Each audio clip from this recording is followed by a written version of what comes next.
பட்டோரான்னு சொல்கிற பூரி தான் எப்படி பண்ண போகிறதுன்னு பார்க்க போகிறோம். கடையிலலாம் பார்த்தீங்கன்னா ஃபுல் அண்ட் ஃபுல் மைதா மாவு தான் ஆட் பண்ணுவாங்க. பட் நான் வந்து மைதா மாவு ஆட் பண்ணவே மாட்டேன். உங்களுக்கு சொல்லி காமிக்கிறதுக்காக தான் நான் மைதா மாவு ஆட் பண்ணியிருக்கேன். அதாவது 1.5 கப்பு வந்து கோதுமை மாவு, 1/2 கப்புலேருந்து 3/4 கப் அளவுக்கு நான் என்ன எடுத்துக்கிறேன், மைதா மாவு எடுத்துக்கிறேன். கொஞ்சமாக தேவையான அளவுக்கு உப்பு போட்டுக்கிறேன். இதில் வந்து 2 ஸ்பூன் அளவுக்கு, இந்த ஸ்பூனில் 2 ஸ்பூன் அளவுக்கு தயிர் எடுத்துக்கிருக்கேன். நீங்கள் இன்னும் வந்து உங்களுக்கு தயிர் வேணும்னா ஆட் பண்ணிக்கலாம். பட் 2 ஸ்பூனே வந்து அதிகமாக தான் இருக்கும். ஆட் பண்ணிவிட்டு தேவையான அளவுக்கு தண்ணி ஊற்றி நம்ம வந்து என்ன பண்ணிக்கலாம், பூரிக்கு எப்படி பேட்டர் பிணைவோமோ அதே மாதிரி பிணைஞ்சு எடுத்துக்கலாம். நல்லா டைட்டாக இருக்கணும். ஓகேங்களா? இதில் வந்து மெயின் விஷயம் என்னென்னா, நம்ம வந்து சோடா உப்பெல்லாம் போடலை. கடையில் வந்து சோடா உப்பு போடுவாங்க. பட் நான் சோடா உப்பு சேர்க்க மாட்டேன். இந்த மாதிரி அந்த பட்டோரானா எப்படி இருக்குன்னா நீளமாக இருக்கும். நம்ம நார்மல் பூரி மாதிரி ரவுண்டாக இருக்காது, நீளமாக இருக்கணும். அந்த மாதிரி நம்ம நீளமாக வந்து தேய்ச்சி எடுக்கணும். எப்படிங்கிறத நான் காமிக்கிறேன். வீடியோ கொஞ்சம் வந்துட்டு முன்ன பின்ன தான் இருக்கும், அட்ஜஸ்ட் பண்ணிக்கோங்க. ஏன்னா இந்த வீடியோ வந்து காலையில் ட்ரைபேட் எதுவுமே இல்லாமல் சும்மா இது மேலே பாத்திரத்து மேலே வச்சு எடுத்ததுனால அப்படி இருக்குது. இந்த மாதிரி தான் நம்ம வந்து இந்த சைஸ்க்கு எடுத்துகிட்டு நம்ம என்ன பண்ணிக்கலாம், நீளமாக வந்து நீங்கள் ரோல் பண்ணிக்கோங்க.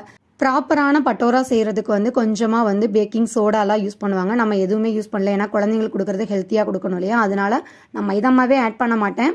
ஸோ உங்களுக்கு ப்ராப்பராக காமிக்கணுன்றதுக்காக தான் நான் ஆட் பண்ணியிருக்கேன். இந்த மாதிரி நம்ம வந்து நான் அவசரமாக தேய்க்கிறதுனால இந்த மாதிரி இருக்குது.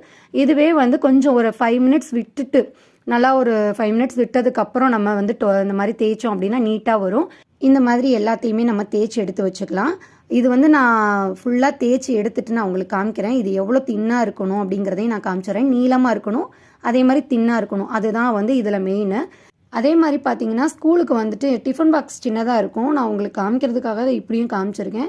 இது வந்து எண்ணெய் காஞ்சதுக்கப்புறம் போட்டோன்னா நல்லா வந்து புஃப்னு வரும். நான் வந்து ஒரு சில ஷாப்பில் வந்துட்டு கேட்டப்போ சொல்லியிருந்தாங்க, கொஞ்சமாக வந்து பேக்கிங் சோடா சேர்ப்போம் அப்படின்னு சொன்னாங்க. பட் பேக்கிங் சோடாவே சேர்க்காம ஃபுல்லாக மைதா மாவு சேர்க்காமையே நமக்கு இவ்வளோ புஃப்னு வருது. இதுவே நமக்கு போதும். நம்ம கொஞ்சம் நம்ம வீட்டிலேயே செஞ்சோன்னா ஹெல்த்தியாக சாப்பிட்டுக்கலாம் இல்லையா? இது டேஸ்ட்டாகவும் இருக்கும். எப்போவாது ஒரு நாள் சாப்பிட்லாம். பட் இது வந்து நீங்கள் அப்படியே வந்து சேம் நீங்கள் ஃபுல்லாகவே வந்து கோதுமை மாவுலேயே கூட ட்ரை பண்ணலாம். சூப்பராக தான் வரும். நான் அடிக்கடி கோதுமை மாவில் தாங்க போடுவேன். இது வந்து பட்டோரான்னு சொல்லுவாங்க, மைதா மாவில் செய்கிறது.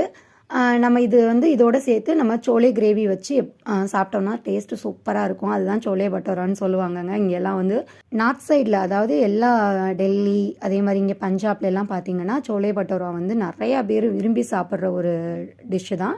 நம்ம ஹெல்த்தியாக வீட்லேயே செஞ்சுக்கலாம். கிரேவியும் ரெடி. லஞ்ச் பாக்ஸில் பேக் பண்ணியாச்சுங்க. இந்த லஞ்ச் ரெசிபி வந்து என் குழந்தைங்களுக்கு ரொம்பவே ஃபேவரட். உங்கள் வீட்டில் இருக்க குழந்தைங்களுக்கு எது ஃபேவரட்னு சொல்லுங்கள். தேங்க்ஸ் ஃபார் வாட்சிங்.